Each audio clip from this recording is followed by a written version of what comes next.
அன்பார்ந்த நண்பர்களே, தோழர்களே, வணக்கம். இந்தியா பெண்களுக்கு மிக மிக ஒரு ஆபத்தான நாடாக மாறிக்கொண்டிருக்கிறது.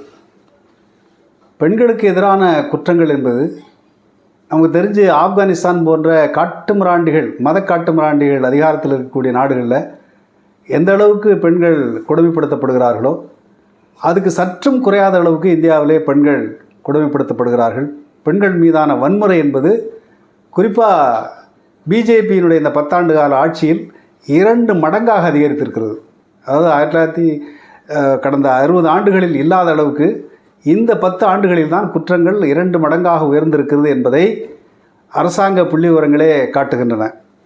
அதனால் வெளிநாட்டிலேருந்து சுற்றுலா வருகின்றவர்களுக்கு அந்த நாடுகள் இந்தியாவை பொறுத்தவரையிலையும் ஒரு எச்சரிக்கையை கொடுத்து அனுப்புகிறார்கள். இந்தியாவுக்கு பெண்கள் சுற்றுலா போனால் ஜாக்கிரதையாக போங்க, அங்கே பாதுகாப்பு இல்லை என்றெல்லாம் சொல்லி அனுப்புகிறார்கள். அந்த அளவுக்கு சர்வதேச அரங்கத்தில் இந்தியா தன்னுடைய மதிப்பை இழந்திருக்கிறது. பெண்களுடைய உரிமைகளை மதிக்காமல் அவர்களை அடிமைகளைப் போல இன்னமும் நடத்துகின்ற கொடுமையை நாம் பார்க்கிறோம். இந்தியாவில் பெண்களுடைய உரிமைகள் எந்த அளவுக்கு பேசப்படுகின்றனோ அதை விட அதிகமாக இந்தியாவில் பெண்கள் மீதான வன்முறை என்பது அதிகரித்து கொண்டே இருக்கிறது என்பதுதான் ரொம்ப கவலைக்குரிய விஷயம். அதில் அண்மையில் அண்ணா பல்கலைக்கழகத்தில் ஒரு பெண் பாலியல் வல்லுறவுக்கு ஆளாக்கப்பட்டது பெரும் பேசுபொருளாக மாறினது. மாறின உடனே தமிழ்நாட்டில் இருக்கக்கூடிய அது எந்த கட்சி ஆட்சியில் இருந்தாலும் சரி, இது போன்ற குற்றங்கள் நடந்தால் அந்த குற்றங்களுடைய சமூக பின்னணி என்ன, சமூக காரணி என்ன என்பதை அக்கறையோடு பேசுவதை விட அதை அரசியலாக்குவதைத்தான் தமிழ்நாட்டிலையும் சரி எல்லா இடங்களையும் சரி கட்சிகள் அதை எப்படித்தான் செய்கிறார்கள். அதனுடைய பிரச்சனையை எப்படி தீர்ப்பது என்பதை பற்றி அவர்கள் பேசுவதில்லை. இப்போ எனக்கு என்ன தோணுதுன்னு சொன்னால், இந்த மாதிரி பெண்கள் மீதான வன்முறைக்கு சட்டம் ஒழுங்கு சரியில்லை, அரசாங்கம் சரியில்லை அப்படிலாம் பேசுறதுக்கிட்ட முதல் காரணம் என்ன? பெண்கள் மீதான வன்முறைக்கு ஆணாதிக்க வெறியும் ஆணாதிக்க சிந்தனையும் தான் அடிப்படை காரணம். அப்படின்னா முதல் குற்றவாளிகள் ஆண்கள் தான். ஒரு வர்க்கம் என்கிற முறையிலே கூட ஆண்கள் தான் அதற்கு காரணம். அதை பற்றி ஒருத்தரும் பேசுகிறதில்லை. அந்த ஆண்கள்கிட்ட இருக்கக்கூடிய இந்த மிக மோசமான காட்டுமிராண்டி சிந்தனை தான் அதுக்கு அடிப்படை காரணமாக இருக்கிறது என்பது முதல் விஷயம். ஒரு பக்கம் இருக்கட்டும். இப்போ அந்த அண்ணா பல்கலைக்கழகத்தினுடைய விஷயமே கூட அந்த பெண் துணிச்சலாக புகார் கொடுத்ததற்கு பிறகு, அது வெளியிலே வந்ததற்கு பிறகு தான் உடனடியாக நடவடிக்கை எடுக்கப்பட்டது. அந்த குற்றவாளி கைது செய்யப்பட்டான். அவன் கட்டுப்போட்டில் இருக்காங்க, அடித்தாங்களா உடைச்சாங்களா நமக்கு தெரியாது. ஆனால் ஏதோ உடனடியாக நடவடிக்கை எடுத்திருக்கிறது. ஆனால் அது எல்லா கட்சிகளும் அரசியலாக்குவதிலே தான் முனைப்பாக இருக்கிறார்களே தவிர அந்த பிரச்சனையை பேசுவதில்லை. நாடு முழுவதும் பெண்கள் மீதான வன்முறை எப்படி இருக்கிறது, பெண்களுடைய பாதுகாப்பு எப்படி இருக்கிறது என்பதை பற்றிலாம் அவர்கள் பேசுவதில்லை. இப்போ அண்ணா பல்கலைக்கழக பிரச்சனை எடுத்துக்கிட்டாங்க, சட்டம் ஒழுங்கு கெட்டு போச்சு, திமுக ஆட்சிக்கு வந்த உடனே எல்லாம் மோசம், இப்படி தான் பேசுகிறாங்க. இது திமுக மட்டும் இல்லை, எந்த கட்சி ஆட்சியில் இருந்தாலும் இப்படி ஒரு குற்றம் நடந்தால் உடனடியாக அப்படி பேசுவது என்பது தவறு என்று தான் நான் கருதுகிறேன். அது பக்கம் இருக்கட்டும். ஆனால் அண்ணா பல்கலைக்கழகத்தில் நடந்ததைப் போல இன்னும் அண்மை ஆண்டுகளிலே நடந்த பல்வேறு பாலியல் குற்றங்களைப் போல பல குற்றங்கள் ஆங்காங்கே நடந்து கொண்டு தான் இருக்கின்றன. ஆனால் இந்த குற்றங்களில் இருக்கக்கூடிய மிக முக்கியமான பிரச்சனை, அப்படி பெரும்பாலான குற்றங்கள் இது மாதிரி பாலியல் அத்துமீறல்கள் ஆண்களால் செய்யப்பட்டால் அதை அநேகமாக முக்கால்வாசிக்கு மேலான பெண்கள் அதை சகித்து கொண்டு குடும்ப கௌரவம் என்கிற பெயரால் குற்றவாளிகள் தப்பிக்கிறதுக்கு தான் அவங்க உதவியாக இருக்கிறாங்களே தவிர எதிர்த்து போராட வேண்டும் என்கிற மனநிலை ரொம்ப குறைவாகத்தான் இருக்குது. அது ஒரு பக்கம் இருக்கட்டும். ஆனால் அதை தாண்டி ஒரு புகார் கொடுத்தால் அந்த புகார் நம்முடைய போலீஸ்காரன் எப்படி விசாரிக்கிறாங்கிறது தான் ரொம்ப கொடூரமானது. இப்போ அப்படி ஒரு சம்பவம் தான் பரமக்குடியில் நடந்திருக்கு. பரமக்குடி பக்கத்தில் இருக்கக்கூடிய ஒரு தோளூர் தெற்கு என்கிற பகுதியில் இருக்கக்கூடிய ஒருத்தன் சித்திரைச்சாமின்னு ஒருத்தன், அவன் ஒரு மளிகை கடையை வச்சுக்கிட்டு அந்த செல்ஃபோன் சார்ஜ் இந்த மாதிரி வேலையெல்லாம் பார்த்துக்கிட்டு இருக்கிறான். அவனுக்கு மளிகை கடைங்கிறது ஒரு பேருக்கு தான். அவனுடைய அங்கே பகுதியில் இருப்பவர்கள் என்ன சொல்கிறார்கள்னா, அவன் கஞ்சா விற்கிறது தான் பெரிய தொழில். இப்போ கஞ்சா விற்கிறவன் மளிகை கடை வச்சுக்கிறது ஒரு பேருக்கு தான். அவன் முதன்மையான வருமானம் கஞ்சா வருமானம் தான் போடுறான். அவன் ஊருக்குள்ளே அப்படி இருந்துகிட்ருக்கான். இவனுடைய வேலை என்னென்னா, இப்படி தன்னுடைய கடைக்கு வாடிக்கையாளர்களாக வருகின்ற அந்த மளிகை கடைக்கு அல்லது செல்ஃபோன் ரீசார்ஜ் பண்ணுறதுக்கோ வாடிக்கையாக வருகின்றவர்களை கொஞ்சம் கொஞ்சமாக தன்னுடைய பக்கம் இழுத்து அவளை மிரட்டியோ இல்லை வேறு ஏதோ வகையில் காரியம் சாதித்து அவர்களை பாலியல் வல்லுறவுக்கு உள்ளாக்கி அதை வீடியோ எடுத்து வச்சுட்டு மிரட்டி அவங்கள்ட்ட உடல் ரீதியான அத்துமீறல் செய்வது மட்டுமல்ல, அவர்கிட்ட மிரட்டி பணம் வாங்குகிற வேலையை அவன் தொடர்ந்து செஞ்சுக்கிட்டு இருக்கிறான். இது பல பேர் யாரும் அதை குடும்ப கௌரவங்கிற பேரில் பல பேர் அதை பண்ணலை. ஆனால் ஒரு பெண் தைரியமாக தன்னுடைய கணவனிடத்திலே சொல்லியிருக்கிறார். இது மாதிரி அவன் என்ன பண்ணியிருக்கிறான்னு சொன்னால், அந்த பெண் அந்த கடைக்கு போகும்பொழுது ஒரு நாள் வீட்டுக்கு வாங்கன்னு சொல்லியிருக்கிறான்.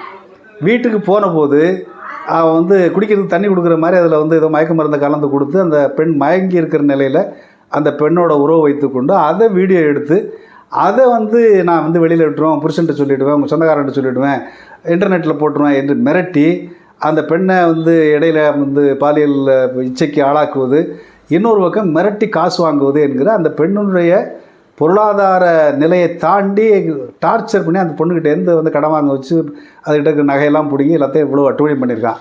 சரி, இதெல்லாம் பொறுக்க முடியாமல் அந்த பெண் வந்து தன்னுடைய கணவனிடத்திலே வந்து சொல்லியிருக்கிறார். சொன்ன உடனே அந்த கணவன் வந்து விதிவிலக்கான ஒரு பையன் போல் இருக்கு. அவன் வந்து தன்னுடைய பெண்ணுக்கு தன்னுடைய மனைவிக்கு நேர்ந்த இந்த கொடூரத்துக்கு கண்டிப்பாக வந்து நான் நடவடிக்கை எடுக்கணும் என்று தன்னுடைய மனைவிக்கு ஆதரவாக இருந்து வந்து போலீஸில் போய் கம்ப்ளைண்ட் கொடுத்துருக்குறாங்க. இந்த கம்ப்ளைண்ட் கொடுத்தது வந்து கடந்த ஆகஸ்ட் மாதம் 23ஆம் தேதி கொடுத்த கம்ப்ளைண்ட்டை அந்த பரமக்குடியில் இருக்கக்கூடிய அனைத்து மகளிர் காவல் நிலையத்தில் அங்கே இன்ஸ்பெக்டராக இருக்கிற ஒரு லேடி வந்து ராதான்னு சொல்கிறாங்க, சப் இன்ஸ்பெக்டராக இருக்கிற லேடி வந்து சாரதாவான்.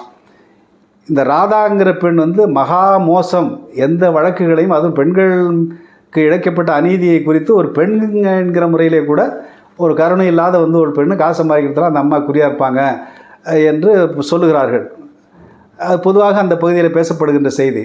ஆனால் அந்த பெண் வந்து ஆகஸ்ட் மாதம் கொடுத்த புகாரை இந்த மாதம் 18ஆம் தேதி வரை அந்த புகார் மீது எந்த நடவடிக்கையும் எடுக்கவில்லை. இதை எதிர்த்து மக்கள் அதிகாரம் வந்து ஆர்ப்பாட்டம் நடந்துச்சு, இப்போ நோட்டீஸ் போட்டோம், திரும்ப போய் இப்போ நம்ம தோழர்கள் போய் பேசியிருக்கிறாங்க, எந்த நடவடிக்கையும் இல்லை.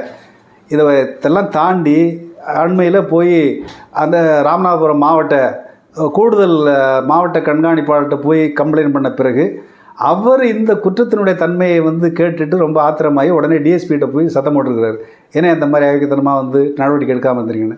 அதுக்கப்புறம் 4 மாதம் கழித்து கடந்த 18ஆம் தேதி தான் எஃப்ஐஆர் ஃபைல் பண்ணியிருக்கிறான். இது வரலையும் குற்றவாளி ஊர்லேயே இருக்கான், அவன் பாட்டு கஞ்சா வித்துக்கிட்டு நல்லா திரியிறான். இது ஏற்கனவே அந்த மாதிரி பல பேரை பண்ணியிருக்கிறாங்கிறதெல்லாம் வந்து போலீஸுக்கு நல்லா தெரிஞ்ச விஷயந்தான். கஞ்சா விற்கிறவனா போலீஸுக்கு எப்படி தெரியாமல் இருக்கும்? ஏன்னா கஞ்சா விற்கிறது வந்து போலீஸுக்கு தெரியாமல் மாமூல் கொடுக்காமல் கஞ்சா விற்கிறதெல்லாம் நடக்கவே முடியாது. ஆக அப்படி போலீஸோடு நெருக்கமான தொடர்பில் இருக்கவன் தான் அவன். ஆனால் இந்த நிமிடம் வரல அந்த ராதாங்கிற இன்ஸ்பெக்டர் எந்த விதமான நடவடிக்கை எடுக்கலை. டிஎஸ்பி சொல்லி எஃப்ஐஆர் போட்டதோடு இது நிற்கதே தவிர இவ்வளவு சீரியஸான கடுமையான குற்றம் புரிந்த அந்த நபரை இன்னும் அந்த நிமிஷம் வரலையும் அவங்க வந்து நடவடிக்கை எடுக்கலை, கைது செய்யலை. திரும்பவும் கேட்பதற்கும் அவர்கள் முறையான பதில் சொல்வதில்லை. இந்த மாதிரி காவல் நிலையங்களில் அந்த பகுதியில் வந்து ஒரு மகாராணியை போல் வந்து அதிகாரம் செலுத்துகின்ற இந்த மாதிரி போலீஸ்காரங்களில் பெரும்பாலானவங்க வழக்கை எப்படி பதிவு செய்வாங்கன்னா சில்லறை உள்ளவனுக்கு ஆதரவாக தான் போலீஸ் நிலையம் செயல்படும் என்பது நான் பொதுவாக நமக்கு எல்லாருக்கும் தெரிஞ்ச விஷயந்தான். காசு இல்லாதவனுக்கு எந்த விதமான நியாயமும் நம்ம போலீஸ் ஸ்டேஷனில் கிடைக்காது, அது எந்த ஆட்சி வந்தாலும் அப்படி தான். ஆனாலும் கூட ஒரு சில இந்த மாதிரி சீரியஸான குற்றங்கள் நடக்கும்போது கூட அவர்கள் வந்து கவலைப்படாமல் குற்றவாளியை பாதுகாக்கிறார்கள் என்று சொன்னால், இதனால் வந்து நடக்கிறது என்னென்னு சொன்னால் போலீஸ் மேலே மட்டும் இல்லை, இந்த கோபம் வந்து அரசாங்கத்தின் மேலே தான் திரும்புது. இப்போ எல்லாத்துக்குமே அரசாங்கத்தை போய் நம்ம வந்து கேட்க முடியாது. உள்ளூரில் இருக்க போலீஸ்காரனுக்கு இவ்வளோ சம்பளம் கொடுத்து நீ வந்து இது மாதிரி வந்துச்சுன்னு சொன்னால் அது வந்து முறையாக நியாயமாக நடந்துக்கணும், சட்டப்படி நடந்துக்கணும் என்பதற்காகத்தான் இவ்வளோ சம்பளம் கொடுக்குறோம், இவ்வளோ சலுகைகள்லாம் கொடுக்குறோம். ஆனால் இந்த காவல் நிலையங்களில் இருக்கக்கூடிய அதிகாரிகள், கீழ்நிலை அதிகாரிகள், டிஎஸ்பி உட்பட சொல்கிறேன், இவர்களெல்லாம் காசுக்கு தான் வேலை பார்க்குறாங்களே தவிர நியாயத்திற்கு வேலை பார்க்கவில்லை என்பது தான் நாம் வந்து தொடர்ந்து நம்முடைய அனுபவமாக இருக்கிறது. இந்த பிரச்சனையிலையும் கூட இதுவரையிலையும் அவங்க எந்த நடவடிக்கையும் இல்லை. 18ஆம் தேதி எஃப்ஐஆர் போட்டிருக்கு. இந்த நிமிஷம் வரலையும் கூட அந்த சித்திரச்சாமியை கூப்பிட்டு விசாரிக்கலை. அவனை இம்மீடியட்டாக இவ்வளோ பெரிய குற்றத்துக்கு உடனே தூக்கி உள்ளே வச்சு அதுக்கப்புறம் விசாரிச்சிருக்கணும். இப்போ எப்படி அண்ணா பல்கலைக்கழகத்தில் வந்து அடுத்த நிமிஷமே கைது பண்ணாங்க ஆளை கண்டுபிடிச்சி, அதுபோல் வந்து செய்யாமல் குற்றவாளிகளுக்கு ஆதரவாக இந்த பரமக்குடி அனைத்து மகளிர் காவல் நிலைய அதிகாரிகள் துணை போகிறார்கள், டிஎஸ்பி துணை போகிறார். இதை மக்கள் அதிகாரம் சார்பில் மிக மிக வன்மையாக கண்டிக்கிறோம். உடனடியாக அந்த சித்திரச்சாமி என்கிற இந்த பாலியல் பொறுக்கி இந்த மாதிரி பெண்களை வந்து மோசடி செய்து ஏமாற்றி மிரட்டி காசு பறிப்பது, அவர்களை பாலியல் வந்து வன்புணர்வுக்கு ஆளாக்குவது என்கிற கிரிமினல் குற்றங்களை பெண்களுக்கு மிக பெரும் ஆபத்தாக இருக்கக்கூடிய இந்த நபரை உடனடியாக அவர் கைது செய்ய வேண்டும்.